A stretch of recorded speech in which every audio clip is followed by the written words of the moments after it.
Kung mahilig ka sa fried chicken, subukan mo naman yung may honey at siguradong magugustuhan mo at pati ng mga bata.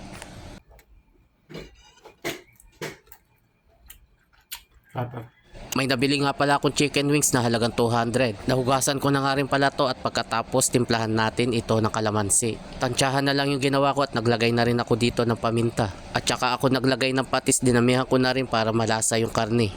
Sunod naman, lamasin or i-massage natin yung karne. Maganda sana dito kung overnight para lalong manuot yung lasa. Pero dahil nagmamadali na tayo, pwede na to kahit 30 minutes lang. Tapos niready ko naman yung isang buong bawang. Hiniwa ko lang yan ng maliliit. Nang matapos ako, nagready ako ng pang-coating. Nilagyan ko ng paminta yung harina. At saka ng kaunting betchin. Naglagay din ako ng kaunting asin. Simple lang naman yung ginawa kong mixture. Sapat na yan para magkaroon ng lasa yung ating harina. Pinakahalo ko lang yan ng gusto at nang mag-combine yung nilagay kong paminta, asin at betchin. Sunod, mag-start na tayong mag-coating. Pinatuyo ko pa na kaunti yung karne bago ko nilagay sa harina. Pakalagyan lang natin ng harina at nang makover lahat. Ganyan din yung ginawa ko sa iba, same procedure lang naman. Mainit na rin yung mantika, pwede nang ilagay yung chicken wings. Pinrito ko pala to sa mahinang apoy at nang hindi mabigla yung pagkaprito. At kapag ka golden brown na, pwede na natin itong hanguin. Tapos yung second batch hindi ko na rin ipinakita. At kung gusto mo naman na crispy yung pagkaprito, ayan, pwede mo naman i-double fry.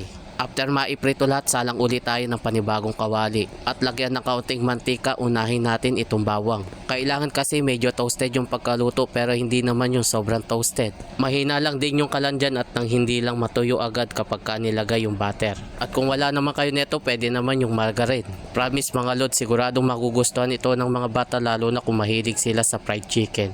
Naglagay lang ako dito ng 3 kutsarang honey. Bahala na kayong mag-adjust kung gaano katamis yung gusto nyo. Tapos ituloy ko lang yung paghalo. Naglagay ako ng kaunting asin at saka ko tinimplahan ito ng paminta. Tapos 2 kutsaritang asukal. Tansyahan lang yung ginagawa ko. Kapag nakuha ko na yung tamang timpla, pwede na yan. Haluin ko lang saglit para matunaw yung nilagay kong asukal.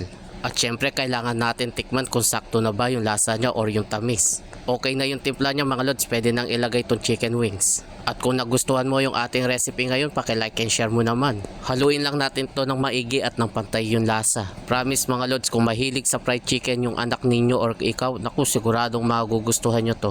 Lagyan natin ng sesame seeds pero ito optional lang naman. At kung sakaling umabot ka na nga pala dito sa bahagi ng aking video, paki-comment mo naman kung tagasan ka para malaman ko kung saan lugar ako napapanood. After ng ilang minuto, heto na at luto na yung ating honey garlic chicken. At syempre dito na tayo sa exciting part, yung tikman natin yung ating niluto. At dahil may baho tayo, gumawa din ako ng fried rice. Sa bagay kahit bagong sinaing, pasok na pasok yan. Alang halong biro mga lods, manya-manya pa ang luto.